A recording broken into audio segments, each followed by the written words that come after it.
Hello guys, welcome back to our channel Winsworld TV. So sikat na ngayon at pinag-uusapan ang dahilan kung bakit hindi nanalo si Manny Pacquiao sa naging laban niya kontra Mario Barrios. Nakitang-kita naman na siya naman dapat ang panalo. Ang dahilan daw umano ay isang sugal. Alam naman ng karamihan ang Las Vegas, Nevada ay ang lugar ng sugal.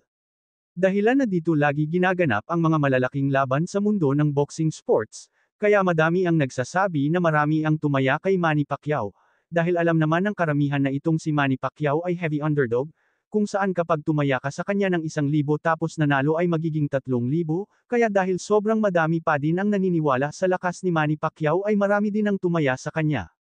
Ngunit dahil sa isang sugal ang boxing ay gagawin ang lahat para hindi malugi, kaya kung si Manny Pacquiao ay kanilang papayagan na manalo ay paniguradong malaki ang talo nila dito. Kaya dahil halos walang tumaya sa tabla ay kanila itong deneklara na tabla ang laban. Kaya syempre ang lahat ng tumaya kay Manny Pacquiao at Mario Barrios ay automatic na talo na ito. At ang tunay na panalo ay ang mga namamahala sa boxing event. Paalala, ito ay isang suspetsa lamang ng mga boxing fanatics at sa ating mga nababasang mga komento sa iba't ibang social media platform. Ako naman tayo sa iba pang mga balita. So pagkatapos nga ng laban ni Manny Pacquiao kay Mario Barrios noong July 19 taon kasalukuyan, ay may kasunod na agad itong laban. Ito ay si Rolando Romero na kung saan tinalo niya si Ryan Garcia. Panibagong world title fight na naman ito para sa ating pambansang kamao Manny Pacquiao. Si Rolando Romero ay kasalukuyan WBA welterweight champion. Kaya marami ang nakaabang sa laban na ito, dahil target ni Manny Pacquiao ang lahat ng mga kampyon. Malungkot man kami, pero talagang sasara na namin yung Pinoy Pawn Stars. Ako naman tayo sa iba pang mga balita. TV, so kilala ang Pinoy Pawn Star sa Pilipinas bilang isa sa mga nag-iipon ng mga mahahalagang mga bagay tulad ng mga gamit ng mga sikat, mga antigo at iba pang mga mahahalagang bagay. Meron ka bang mga antigo na gamit, or mga gamit ng sikat na gusto mong ibenta? Pues kung meron si Boss Toyo ang tamang tao na inyo pong lalapitin. Mas lalong sumikat si Boss Toyo nang bintahan siya ni Jero Manyo ng isang trophy sa Gawad Urian para sa pelikulang Magnifico, sa halagang 75,000 pesos. Okay, boss. 75,000, deal. Isa din sa nagbenta kay Boss Toyo ang dating karelasyon ng sikat na rapper na si Francis Magalona. Ipinaubaya niya kay Boss Toyo ang jersey ni Francis Magalona na may kasamang love note sa halagang 500,000 pesos. That's 500. Show na itong si Boss Toyo na isara na ang Pinoy Pawn Stars. Pati mga vlog ng Pinoy Pawn Star ay titigil na rin sa oras na matapos na nila e-upload ang mga natitirang episode na nakuhanan nila. Malungkot man kami, pero talagang sasara na namin yung Pinoy Pawn Stars. May mga episodes pa, marami pang episodes na ipapalabas doon sa Pinoy Pawn Stars. Pero soon it will end. Titigil na yung Pinoy Pawn Stars dun sa nakagawian nilang mapanood.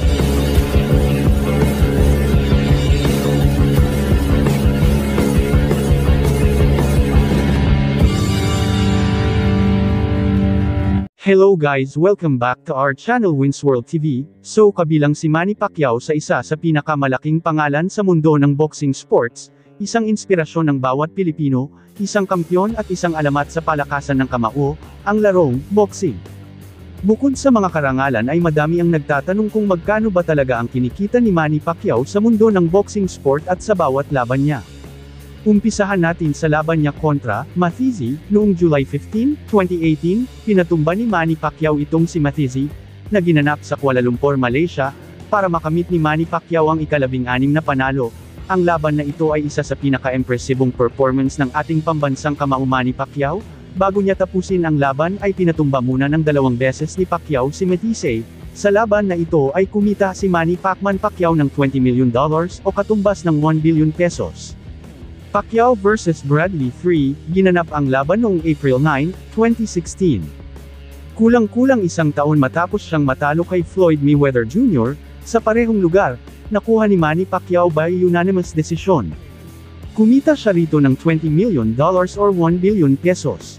Pacquiao vs Timothy Bradley 2, ginanap ang laban noong April 12, 2014, Sa pangalawang laban niya kontra Bradley ay kumita ito ng $20 million o 1 billion pesos. Punta naman tayo sa laban niya kontra Miguel Cotto, noong November 14, 2009, sa laban na ito ay talagang madami ang pinakawala na suntok ng ating pambansang kamao Manny Pacquiao na naging resulta ng technical knockout sa round 12. Kumita dito si Manny Pacquiao ng $22 million or 1.2 billion pesos plus pay-per-view sales. Pacquiao vs Algieri, noong November 22, 2014, sa laban na ito ay 6 na beses pinatumba ng ating pambansang kamao Manny Pacquiao itong si Algieri. Kumita si Manny Pacquiao sa laban na ito ng $25 million or 1.3 billion pesos. Sunod ang Pacquiao vs Brandon Rios, noong November 24, 2013, sa laban na ito ay pinaulanan lang ng malalakas na suntok ni Manny Pacquiao itong si Rios. Nakuha ni Manny Pacquiao ang panalo by unanimous decision at nakuha niya rin ang WBO International Welterweight title at kumita dito si Pacquiao ng $25.5 million or 1.33 billion pesos. Pacquiao vs Marquez 4, December 8, 2012, sa laban na ito ay hindi lubos akalain ni Manny Pacquiao at mga manunood na matatalo ito, dapa at nakatulog si Manny Pacquiao sa lakas ng suntok ni Marquez na naging resulta ng kanyang pagkatalo dito. Ngunit ganun pa man ay kahit natalo ito ay panalo pa rin ang bulsa ng ating pambansang kamao, dahil kumita lang naman ito ng $26 million or 1.36 billion pesos plus pay-per-view sales. Sunod ang pinakauna nilang paghaharap ni Bradley, ang Pacquiao-Bradley fight, June 9, 2012, na ginanap sa MGM Grand Garden Arena, kung saan ay tinalo ni Bradley itong si Manny Pacquiao, by split decision. Kahit talo ito ay punong-puno naman ang bulsa nito dahil kumita lang naman ito si Manny Pacquiao ng $26 million or 1.36 billion pesos plus pay-per-view sales. Pacquiao vs Mosley, noong May 7, 2011, panalo si Manny Pacquiao by unanimous decision. Kumita si Manny Pacquiao sa laban na ito ng $30 million or 1.6 billion pesos. Pacquiao vs Floyd Mayweather Jr., noong May 2, 2015, ito ang pinaka-inaabangan na laban ng karamihan. Dahil makikita nila ang 2 pound for pound king na maglalaban sa ibabaw ng boxing ring, sa laban na ito ay tinalo ni Mayweather Jr. itong si Manny Pacquiao. Marami naman ang nadismaya sa laban na ito dahil panay lang takbo itong si Mayweather kay Manny Pacquiao. Ngunit ganun pa man ay hindi naman nadismaya ang bulsa ni Manny Pacquiao dahil kumita ito ng $120 million or 6.3 billion pesos. Ito ang pinakamalaking kinita ni Manny Pacquiao sa lahat ng kanyang mga naging laban. Sunod ay ang kakatapos lang ng kanyang laban na ginanap noong July 19, 2025 kontra Mario Barrios na kung saan madami ang nadismaya sa laban na ito, dahil naging draw ang resulta ng kanilang laban. Ngunit madami ang nagsasabi na panalo daw itong si Manny Pacquiao kontra Mario Barrios. Ngunit ganun pa man ay masusunod pa din kung ano ang desisyon ng mga hurado. Kumita si Manny Pacquiao ng $26 million or 1.3 billion pesos plus pay-per-view sales. Sa ngayon ay si Manny Pacquiao ang pangalawang pinakamayamang senador at pang-4 sa greatest pound-for-pound boxer of all time at pang-6 sa pinakamayamang boksingero sa buong mundo. Dumako naman tayo sa iba pang mga balita. So former 3 World Division Champion Cuadro Alas, angas ng Pinas John Riel Casimero, ay sinagot ang nagtatanong kung sino kina Manny Pacquiao vs Mario Barrios ang magwawagi sa laban nila mamaya. Ayon kay Cuadro Alas John Riel Casimero ay ang puso ko nasa Pinoy pero pag ako kausap mo boss real talk kaso ako, hindi mababasag si Barrios dyan. Sa madaling salita ay hindi kakayanin ni Manny Pacquiao na patumbahin si Mario Barrios. Nagpaliwanag din si WBC President Mauricio Sulaiman, kung bakit binigyan pa nila ng laban itong si Manny Pacquiao. Ayon sa kanya ay lahat naman ng requirement lalong-lalo na ang mga medical ay napasa naman daw lahat ni Pacquiao.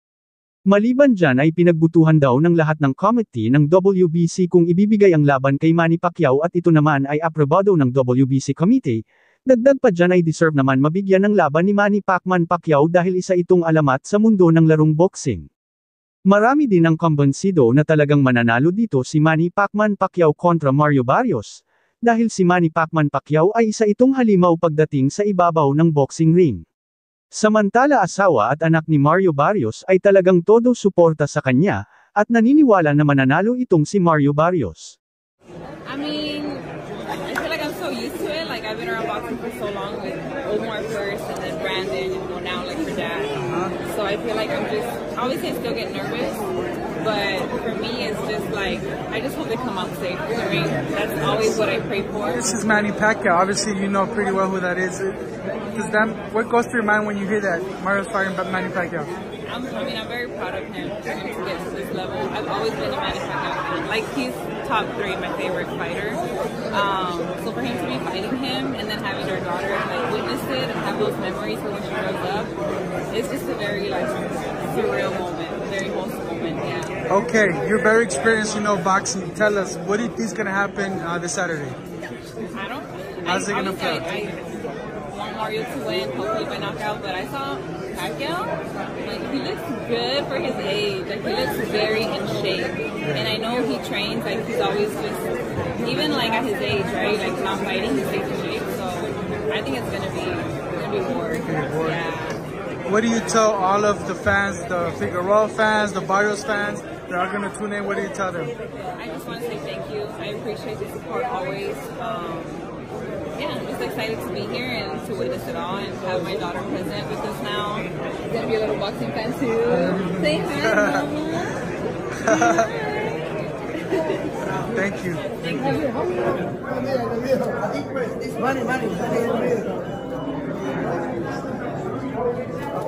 Hello guys, welcome back to our channel Winsworld TV. So kapag naging matagumpay itong si former 8 World Division Champion Manny Pacquiao kontra sa WBC Welterweight World Champion Mario Barrios, ay isusunod niya na itong si current undefeated WBA Lightweight World Champion Gervonta Tank Davis, ayon sa MP Promotion President Sean Gibbons. Dahil dito marami ang nag-aalala at nagsasabi na huwag na niyang tangkain labanan si Tank Davis dahil panigurado gag-apang lang itong si Manny Pacquiao sa ibabaw ng boxing ring. Bukod dyan ay masyado na daw itong mabagal at mahina na ang kanyang mga suntok, kumpara kay Tank Davis. Ngunit ganun pa man ay nagsalita na rin itong si Tank Davis tungkol sa ating pambansang kamao Manny Pacquiao. Ayon kay Tank Davis ay isang napakadelikadong kalaban umano itong si Manny Pacquiao, kaya isa itong karangalan para sa kanya ang makalaban ito. Damako naman tayo sa iba pang mga balita. Manny Pacquiao at Eric Morales muling nagkita at nagkasama sa pagdalo para sa 2025 International Boxing Hall of Fame induction ceremonies. Kitang-kita dito na talagang mahal talaga ni Manny Pacquiao ang kanyang mga naging kalaban. Ito ang tinatawag mong alamat, dahil halos lahat ng kalaban na kaharap niya ay mga kaibigan na ngayon at nirerespeto siya ng kanyang kalaban. Mga boksingero, walang personal na kasalanan para kay Manny dahil nirerespeto niya rin ang lahat ng kapwa niya boksingero. Ni minsan ay hindi niya narinig na binasura niya ang sinumang kalaban na nakaharap niya. Ang galing na lalaki at buhay na alamat. Marami din ang humanga sa sinabi ni Manny Pacquiao ayon sa kanya, ikaw ang aking kalaban sa ring pero hindi ko kalaban.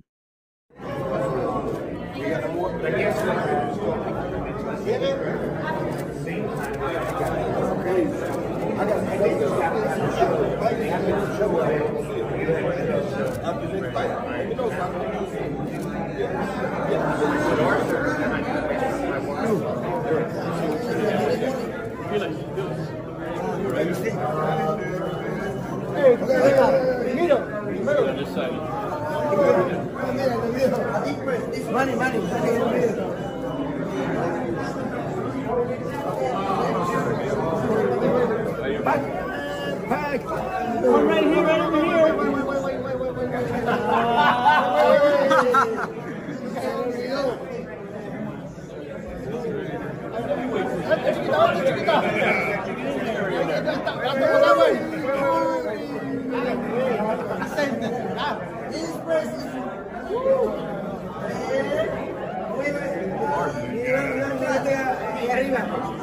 Heavyweight.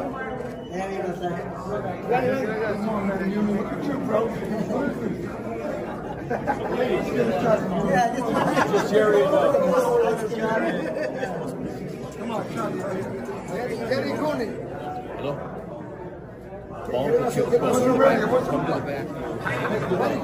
Dagdag pa sa ating mga balita. So Manny Pacquiao sumalang na sa entrance sparring session kung saan ay nakasagupan niya ang tatlong malalaking partner na kung saan halin tulad ito sa kanyang kalaban na si Mario Barrios, na isang bagitong boksingero at matangkad. Ganyan ang mga ka-sparring mate ni former 8 World Division Champion Manny Pacquiao, na kung saan ay replika ng kanyang kalaban na mas bata na si Mario Barrios at para na rin may idea si Manny Pacquiao sa mga galawan nitong si Mario Barrios. Isa sa pinakamagaling na boksingero itong si Manny Pacquiao sa lahat ng panahon at siya lang ang tanging boksingero na nanalo ng mga international na titulo sa magkakaibang timbang sa 8 division. Ang bawat kasparing nito ay tumagal sa maikling sesyon na humigit kumulang 3 minuto. Kaya kitang-kita sa litratong ito na talagang pagod na si former 8 World Division Champion Manny Pacquiao. Hindi rin naglabas ng video ang kampo ni Manny Pacquiao sa sparring na ito sa kadahilanan na ipinagbabawal ito, para na rin hindi masilip ng kampo ni Mario Barrios ang pinaggagawa ni Manny Pacquiao sa sparring at paghahanda kontra sa kanila. Dumako naman tayo sa iba pang mga balita. Jimuel Pacquiao began carving his own path in the sport. During that period, Jimuel was training in San Diego under famed coach Eddie Reynoso, the same man behind Canelo's rise to dominance.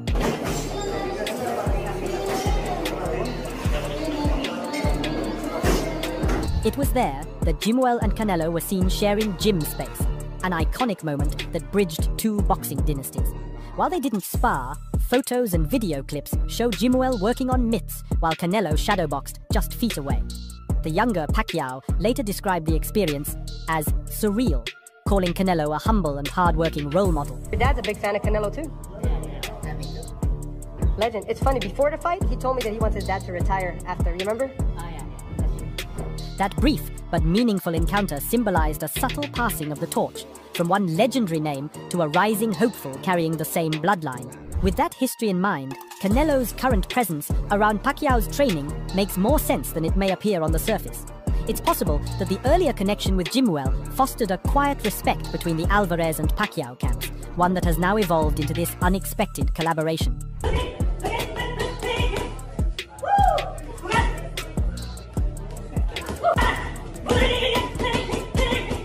Fans are already dissecting every Instagram post and gym sighting, searching for evidence that the 2 legends are indeed training together. Some suggest this could be a strategic masterstroke aimed at unsettling both Barrios and Crawford ahead of their respective fights. Others believe it's simply 2 greats of the sport finding common ground through mutual respect and love for boxing, regardless of the motive. Pacquiao the winner.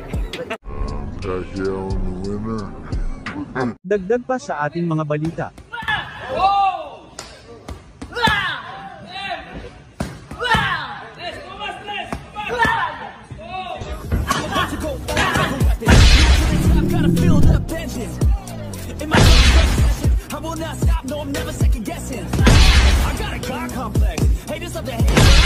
So grabe nga talaga ang lakas ni former 3 World Division Champion Cuadro Alas Angas ng Pinas John Riel Casimero.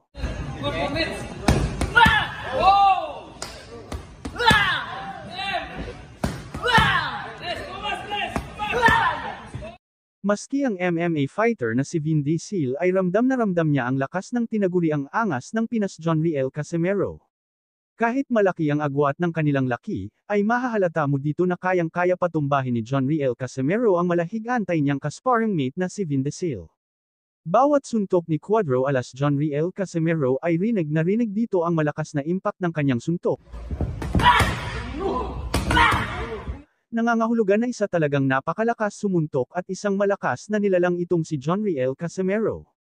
Sobrang napahanga talaga dito ang MMA fighter na si Vin Diesel kay John Riel Casimero, dahil ayon sa kanya ngayon lang daw siya nakatagpo ng isang boksingero na grabe sumuntok at pwede maging sumunod na Manny Pacquiao. Ramdam talaga ang lakas ng isang suntok ni John Riel Casimero sa pamamagitan ng tunog kapag tumama ito sa target. Ay tiyak lilipad ang ulo nito, dahil sa sobrang lakas nito. Thank you for watching. Salamat sa inyong panunood. This is Winsworld TV. Saying peace, love and good vibes lang tayo lagi, okay, alright.